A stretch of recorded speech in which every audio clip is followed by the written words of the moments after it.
ಶುಕ್ರ ಗ್ರಹ. ಸ್ನೇಹಿತರೆ, ಈ ಶುಕ್ರ ಗ್ರಹವನ್ನ ಆಂಗ್ಲ ಭಾಷೆಯಲ್ಲಿ ವೀನಸ್ ಪ್ಲಾನೆಟ್ ಅಂತ ಕರೀತಾರೆ. ಈ ಶುಕ್ರ ಗ್ರಹ ಸೂರ್ಯನಿಗೆ ಎರಡನೇ ಅತಿ ಸಮೀಪದ ಗ್ರಹವಾಗಿದ್ದು, ಇದು ನಮ್ಮ ಚಂದ್ರನ ನಂತರ ರಾತ್ರಿಯಲ್ಲಿ ಅತಿಯಾಗಿ ಹೊಳೆಯುವ ಗ್ರಹವಾಗಿದೆ. ಈ ಗ್ರಹ ಸರಿಸುಮಾರು ನಮ್ಮ ಭೂಮಿಯಷ್ಟೇ ಗಾತ್ರ ಹೊಂದಿದ್ದು, ಇದನ್ನ ಭೂಮಿಯ ಸಹೋದರಿ ಗ್ರಹ ಅಂತ ಕರೀತಾರೆ. ಬನ್ನಿ ಹಾಗಾದ್ರೆ ಈ ಒಂದು ವಿಡಿಯೋ ಮೂಲಕ ಶುಕ್ರ ಗ್ರಹದತ್ತ ನಮ್ಮ ಪ್ರಯಾಣ ಬೆಳೆಸೋಣ. ಹಾಗೂ ಶುಕ್ರ ಗ್ರಹದ ವಿಶೇಷತೆ ಏನು, ಇದರ ಸಾಂದ್ರತೆ ಎಷ್ಟು, ಇಲ್ಲಿ ತಾಪಮಾನ ಎಷ್ಟಿರುತ್ತೆ, ಈ ಶುಕ್ರ ಗ್ರಹ ಸೂರ್ಯನಿಂದ ಎಷ್ಟು ಅಂತರದ ದೂರವನ್ನು ಹೊಂದಿದೆ, ಇಲ್ಲಿ ವರ್ಷಕ್ಕೆ ಎಷ್ಟು ದಿನಗಳು, ಈ ಗ್ರಹದಲ್ಲಿ ಅನ್ಯ ಜೀವಜಂತುಗಳು ಬದುಕಬಹುದಾ, ಹೀಗೆ ಶುಕ್ರ ಗ್ರಹದ ಬಗ್ಗೆ ಸಂಪೂರ್ಣ ಮಾಹಿತಿ ಪಡೆದುಕೊಳ್ಳೋಣ. ಆದರೆ ಅದಕ್ಕಿಂತಲೂ ಮುಂಚೆ ನೀವು ಇನ್ನು ನಮ್ಮ ಚಾನಲ್ ಸಬ್ಸ್ಕ್ರೈಬ್ ಮಾಡಲಾಂದ್ರೆ ಸಬ್ಸ್ಕ್ರೈಬ್ ಮಾಡಿ. ಹಾಗೂ ಈ ಶುಕ್ರ ಗ್ರಹದ ಮಾಹಿತಿ ನಿಮಗೆ ಇಷ್ಟವಾಗಿದ್ರೆ ಈ ವಿಡಿಯೋಗೆ ಒಂದು ಲೈಕ್ ಕೊಟ್ಟು ಪ್ರತಿಯೊಬ್ಬರಿಗೂ ಶೇರ್ ಮಾಡಿ.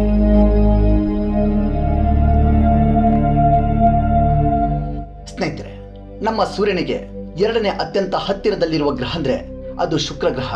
ಈ ಶುಕ್ರ ಗ್ರಹ ಸೂರ್ಯನಿಗೆ 0.7 ಆಸ್ಟ್ರೋನಾಮಿಕಲ್ ಯೂನಿಟ್ಸ್ ಅಂದ್ರೆ ಸರಿಸುಮಾರು 10,82,00,000 ಕಿಲೋಮೀಟರ್ ದೂರದಿಂದ ಆರ್ಬಿಟ್ ಆಗ್ತಿದೆ. ಬುಧ ಗ್ರಹದ ಹಾಗೆ ಈ ಶುಕ್ರ ಗ್ರಹ ಕೂಡ ಯಾವುದೇ ಉಪಗ್ರಹ ಹೊಂದಿಲ್ಲ. ಚಂದ್ರನ ನಂತರ ನಮ್ಮ ಭೂಮಿಗೆ ಅತ್ಯಂತ ಹತ್ತಿರದಲ್ಲಿರುವ ಮತ್ತೊಂದು ದೊಡ್ಡ ಆಬ್ಜೆಕ್ಟ್ ಅಂದ್ರೆ ಈ ಶುಕ್ರ ಗ್ರಹ. ಇದು ನಮ್ಮ ಭೂಮಿಯಿಂದ ಸರಿಸುಮಾರು 4 ಕೋಟಿ ಕಿಲೋಮೀಟರ್ನಷ್ಟು ದೂರದಲ್ಲಿದೆ. ನಮ್ಮ ಸೋಲಾರ್ ಸಿಸ್ಟಮ್ನಲ್ಲಿರುವ ಎಲ್ಲ ಗ್ರಹಗಳು ಕೌಂಟರ್ ಕ್ಲಾಕ್ ವೈಸ್ ನಲ್ಲಿ ರೊಟೇಟ್ ಆಗ್ತಿದ್ರೆ, ಈ ಶುಕ್ರ ಗ್ರಹ ಮಾತ್ರ ಯುರೇನಸ್ ಗ್ರಹದ ಹಾಗೆ ಕ್ಲಾಕ್ ವೈಸ್ ನಲ್ಲಿ ರೊಟೇಟ್ ಆಗ್ತಿದೆ. ಈ ಶುಕ್ರ ಗ್ರಹದಲ್ಲಿ ಸೂರ್ಯೋದಯ ಪೂರ್ವ ದಿಕ್ಕಿನಲ್ಲಿ ಹಾಗೆ ಸೂರ್ಯಾಸ್ತ ಪಶ್ಚಿಮ ದಿಕ್ಕಿನಲ್ಲಿ ಆಗತ್ತೆ. ಈ ಶುಕ್ರ ಗ್ರಹ ಕೂಡ ನಮ್ಮ ಭೂಮಿಯಷ್ಟೇ ಗಾತ್ರ ಹೊಂದಿದ್ದು, ಹಾಗಾಗಿ ಈ ಶುಕ್ರ ಗ್ರಹವನ್ನ ಅರ್ತ್ ಸಿಸ್ಟರ್ ಪ್ಲಾನೆಟ್ ಅಂತ ಕರೀತಾರೆ. ಈ ಶುಕ್ರ ಗ್ರಹದ ಡಯಾಮೀಟರ್ ನಮ್ಮ ಭೂಮಿಯ ಡಯಾಮೀಟರ್ಗಿಂತ ಕೇವಲ 638 ಕಿಲೋಮೀಟರ್ ಮಾತ್ರ ಕಡಿಮೆ ಹೊಂದಿದೆ. ಶುಕ್ರ ಗ್ರಹದ ಮಾಸ್ ನಮ್ಮ ಭೂಮಿಯ ಮಾಸ್ಗಿಂತ 81% ನಷ್ಟು ಇರುತ್ತೆ. ಅಂದ್ರೆ ನಮ್ಮ ಭೂಮಿಯ ಮೇಲೆ 100 ಕೆಜಿ ತೂಕ ಹೊಂದಿರುವ ವ್ಯಕ್ತಿ ಈ ಶುಕ್ರ ಗ್ರಹದ ಮೇಲೆ 81 ಕೆಜಿ ಮಾತ್ರ ತೂಕ ಹೊಂದಿರ್ತಾನೆ. ಅದೇ ತರಹ ಈ ಶುಕ್ರ ಗ್ರಹ ನಮ್ಮ ಭೂಮಿಯ ಹಾಗೆ ಸೆಂಟ್ರಲ್ ಕೋರ್ ಹೊಂದಿದೆ. ಆದ್ದರಿಂದ ಈ ಶುಕ್ರ ಗ್ರಹವನ್ನ ಭೂಮಿಯ ಸಹೋದರಿ ಗ್ರಹ ಅಂತ ಕರೀತಾರೆ. ನಮ್ಮ ವಿಜ್ಞಾನಿಗಳ ಪ್ರಕಾರ ಕೆಲ ಶತಕೋಟಿ ವರ್ಷಗಳ ಹಿಂದೆ ನಮ್ಮ ಭೂಮಿಯ ಮೇಲೆ ಇರುವ ಹಾಗೆ ಈ ಶುಕ್ರ ಗ್ರಹದಲ್ಲೂ ಕೂಡ ಜೀವ ಜಂತುಗಳು ಇರಬಹುದು ಅಂತ ಹೇಳಲಾಗ್ತಿತ್ತು. ಆದ್ರೆ ಒಂದು ಹ್ಯೂಜ್ ಆಬ್ಜೆಕ್ಟ್ ನೊಂದಿಗೆ ಬೊಂಬಾಟ್ಮೆಂಟ್ ಆಗಿ ಅಲ್ಲಿನ ಜೀವ ಜಂತುಗಳು ನಶಿಸಿ ಹೋಗಿರಬಹುದು. ಅದೇ ತರಹ ಆ ಬೊಂಬಾಟ್ಮೆಂಟ್ ಆದ ನಂತರ extreme green house effect produce ಆಗಿ ಮತ್ತೆ ಅಲ್ಲಿ ಜೀವ ಜಂತುಗಳು ಉತ್ಪತ್ತಿ ಆಗದೇ ಇರಬಹುದು ಅಂತ ಹೇಳಲಾಗತ್ತೆ. ಅಂದ್ರೆ ಇತ್ತೀಚೆಗೆ ನಮ್ಮ ವಿಜ್ಞಾನಿಗಳು ಈ ಶುಕ್ರ ಗ್ರಹದ ಮೋಡಗಳಲ್ಲಿ ಫಾಸ್ಫನ್ ಅನ್ನೋ ಗ್ಯಾಸ್ ಡಿಟೆಕ್ಟ್ ಆಗಿದೆ ಅಂತ ಒಂದು ಆರ್ಟಿಕಲ್ ನ ಪಬ್ಲಿಷ್ ಮಾಡ್ತಾರೆ. ಈ ಗ್ಯಾಸ್ ಮೈಕ್ರೋಬ್ಸ್ ನಿಂದ ಪ್ರೊಡ್ಯೂಸ್ ಆಗತ್ತೆ. ಈ ಶುಕ್ರ ಗ್ರಹ 96.5% ನಷ್ಟು ಕಾರ್ಬನ್ ಡೈಆಕ್ಸೈಡ್, 3.5% ನಷ್ಟು ನೈಟ್ರೋಜನ್, ಅದೇ ತರಹ ಸ್ಮಾಲ್ ಅಮೌಂಟ್ ನಲ್ಲಿ ಇನ್ನಿತರೆ ಗ್ಯಾಸ್ಗಳನ್ನ ಹೊಂದಿದೆ. ಈ carbon dioxide green house effect ನ ಪ್ರೊಡ್ಯೂಸ್ ಮಾಡುತ್ತೆ. ಸ್ನೇಹಿತರೆ, ಇನ್ನು ನಮ್ಮ ಭೂಮಿಯಿಂದ ಶುಕ್ರ ಗ್ರಹಕ್ಕೆ ಪ್ರಯಾಣ ಹೇಗಿರುತ್ತೆ ಅನ್ನೋದನ್ನ ನೋಡೋದಾದ್ರೆ, ನಮ್ಮ ಪ್ರಪಂಚದಲ್ಲಿ ಅತ್ಯಂತ ವೇಗವಾಗಿ ಪ್ರಯಾಣ ಮಾಡುವ ಏರ್ಕ್ರಾಫ್ಟ್ ಅಂದ್ರೆ ಅದು ಲಾಕ್ಹೀಡ್ SR-71 ಬ್ಲ್ಯಾಕ್ ಬರ್ಡ್ ಅಂತ. ನಿಮಗೆ ಗೊತ್ತಾ, ಇದು 1 ಗಂಟೆಗೆ ಬರೋಬ್ಬರಿ 3530 ಕಿಲೋಮೀಟರ್ ವೇಗದಲ್ಲಿ ಚಲಿಸುತ್ತೆ. ಸ್ನೇಹಿತರೆ, ಇಲ್ಲಿ ಏರ್ಕ್ರಾಫ್ಟ್ ಒಂದು ಎಕ್ಸಾಂಪಲ್ ಆಗಿ ಹೇಳ್ತಾ ಇದ್ದೀನಿ ಅಷ್ಟೇ. ಯಾಕಂದ್ರೆ ನಾವು ಸ್ಪೇಸ್ಗೆ ಏರ್ಕ್ರಾಫ್ಟ್ ಮೂಲಕ ಪ್ರಯಾಣಿಸಲು ಸಾಧ್ಯವಿಲ್ಲ. ಈಗ ಈ ಏರ್ಕ್ರಾಫ್ಟ್ ಗಂಟೆಗೆ 3530 ಕಿಲೋಮೀಟರ್ಗಳ ವೇಗದಲ್ಲಿ ನಮ್ಮ ಭೂಮಿಯಿಂದ ಈ ಶುಕ್ರ ಗ್ರಹಕ್ಕೆ ತಲುಪಲು ಸುಮಾರು 47 ದಿನಗಳು ಬೇಕಾಗತ್ತೆ. ಈ ಶುಕ್ರ ಗ್ರಹದ ಅಟ್ಮಾಸ್ಫಿಯರ್ ಕಾರ್ಬನ್ ಡೈಆಕ್ಸೈಡ್ ಹಾಗೂ ಸಲ್ಫ್ಯೂರಿಕ್ ಆಸಿಡ್ ಡ್ರಾಪ್ಲೆಟ್ಸ್ ಅನ್ನ ಹೊಂದಿದೆ. ಸ್ನೇಹಿತರೆ, ನಮಗೆ ಗೊತ್ತಿರುವ ಹಾಗೆ ಅತ್ಯಂತ ವಿಷಕಾರಿ ಆಸಿಡ್ಸ್ ಗಳಲ್ಲಿ ಈ ಸಲ್ಫ್ಯೂರಿಕ್ ಆಸಿಡ್ ಕೂಡ ಒಂದು. ನಾವು ಅಡ್ವಾನ್ಸ್ ಸ್ಪೇಸ್ ಸೂಟ್ ಅನ್ನು ಧರಿಸಿ ಸ್ಪೇಸ್ ಕ್ರಾಫ್ಟ್ ನಲ್ಲಿ ನಮ್ಮ ಶುಕ್ರ ಗ್ರಹದ ಮೇಲೆ ಲ್ಯಾಂಡಿಂಗ್ ಆದ್ರೆ ಹೇಗಿರುತ್ತೆ ಅನ್ನೋದನ್ನ ನೋಡೋದಾದ್ರೆ, ಸ್ನೇಹಿತರೆ, ನಾವು ಈ ಶುಕ್ರ ಗ್ರಹದ ಮೇಲೆ ಲ್ಯಾಂಡಿಂಗ್ ಆದ ತಕ್ಷಣ ಈ ಶುಕ್ರ ಗ್ರಹದ ಎಕ್ಸ್ಟ್ರೀಮ್ ಸರ್ಫೇಸ್ ಪ್ರೆಷರ್ ಕಾರಿಂದ ನಾವು ಒಂದು ಮೊಟ್ಟೆ ತರ ಒಡೆದು ಹೋಗ್ತೀವಿ.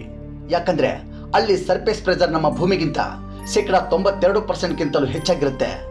ಅಂದ್ರೆ ನಮ್ಮ ಭೂಮಿ ಮೇಲಿರುವ ಸಮುದ್ರದ 1 ಕಿಲೋಮೀಟರ್ ಆಳದಲ್ಲಿ ಎಷ್ಟು ಪ್ರೆಷರ್ ಇರುತ್ತೋ ಅಷ್ಟೇ ಪ್ರೆಷರ್ ಈ ಶುಕ್ರ ಗ್ರಹದ ಮೇಲಿರುತ್ತೆ. ಒಂದು ವೇಳೆ ನಾವು ಈ ಪ್ರೆಷರ್ ಅನ್ನ ಮ್ಯಾನೇಜ್ ಮಾಡಿದ್ರೆ ನಮ್ಮ ಮುಂದೆ ಇರುವ ಇನ್ನೊಂದು ಸಮಸ್ಯೆ ಈ ಶುಕ್ರ ಗ್ರಹದ ತಾಪಮಾನ. ಈ ಶುಕ್ರ ಗ್ರಹದ ಡೆನ್ಸ್ ಅಟ್ಮಾಸ್ಫಿಯರ್ 96.5% ಕಾರ್ಬನ್ ಡೈಆಕ್ಸೈಡ್ ಹಾಗೂ 3.5% ನೈಟ್ರೋಜನ್ ಹೊಂದಿರುವ ಕಾರಣದಿಂದ ಸೂರ್ಯನ ತಾಪಮಾನ ಈ ಅಟ್ಮಾಸ್ಫಿಯರ್ ಇಂದ ಎಸ್ಕೇಪ್ ಆಗುವುದಿಲ್ಲ.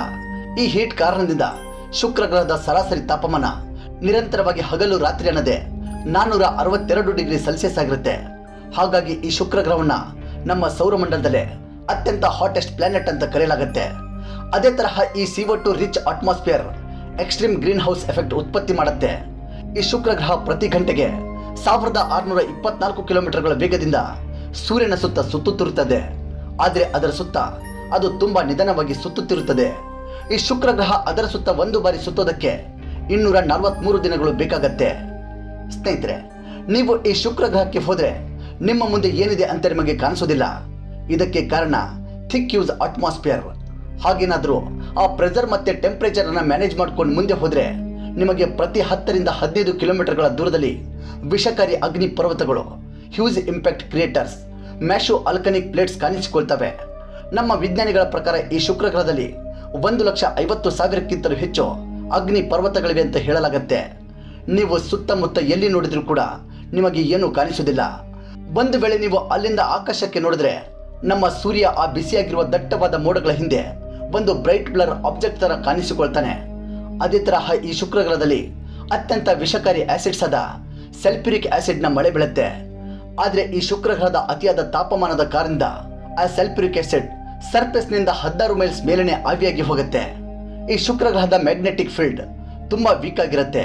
ಹಾಗಾಗಿ ಸೂರ್ಯನಿಂದ ಬಿಡುಗಡೆಯಾಗುವ ಸೋಲಾರ್ ವಿಂಡ್ಸ್ ನೇರವಾಗಿ ಬಂದು ಈ ಶುಕ್ರ ಗ್ರಹದ ಔಟರ್ ಅಟ್ಮಾಸ್ಫಿಯರ್ ನೊಂದಿಗೆ ಇಂಟರಾಕ್ಟ್ ಆಗತ್ತೆ. ಸ್ನೇಹಿತರೆ, ಸತ್ಯ ಹೇಳ್ಬೇಕಂದ್ರೆ ನರಕ ಅನ್ನೋ ಪ್ರದೇಶ ಇದೆ ಅಂದ್ರೆ ಅದು ಖಂಡಿತವಾಗ್ಲೂ ಈ ಶುಕ್ರ ಗ್ರಹಣೆ ಅಂತ ಹೇಳ್ಬೋದು. ನಾವು ಈ ಶುಕ್ರ ಗ್ರಹದಲ್ಲಿ ಇದ್ರೆ ಲಿಟ್ರಲಿ ಸೂರ್ಯನಲ್ಲಿ ಇದ್ದ ಹಾಗೆ ಇರುತ್ತೆ. ಯಾಕಂದ್ರೆ ಇಲ್ಲಿ ಅಷ್ಟು ತಾಪಮಾನ ಇರುತ್ತೆ. ಹಾಗಾಗಿ ಮಾನವ ಈ ಶುಕ್ರ ಗ್ರಹದಲ್ಲಿ 1 ಸೆಕೆಂಡ್ ಕೂಡ ಬದುಕಲು ಸಾಧ್ಯವಿಲ್ಲ. ಆದ್ರೆ ನಮ್ಮ ವಿಜ್ಞಾನಿಗಳು ಈ ಶುಕ್ರ ಗ್ರಹದ ಸರ್ಫೇಸ್, ಅಟ್ಮಾಸ್ಫಿಯರ್ ಕ್ಯಾರೆಕ್ಟರಿಸ್ಟಿಕ್ ಅನ್ನ ಅಧ್ಯಯನ ಮಾಡಲು ಇದುವರೆಗೂ 42 ಮಷಿನ್ಸ್ ಗಳನ್ನ ಲಾಂಚ್ ಮಾಡಿದರೆ, ಲಾಂಚ್ ಮಾಡಿರುವ ಈ ಮಷಿನ್ಸ್ ನ ಮುಖ್ಯ ಉದ್ದೇಶ ಶುಕ್ರ ಗ್ರಹದ ಸರ್ಫೇಸ್ ಹಾಗೂ ಅಟ್ಮಾಸ್ಫಿಯರ್ ಅನ್ನ ಸೂಕ್ಷ್ಮವಾಗಿ ಅಧ್ಯಯನ ಮಾಡೋದು.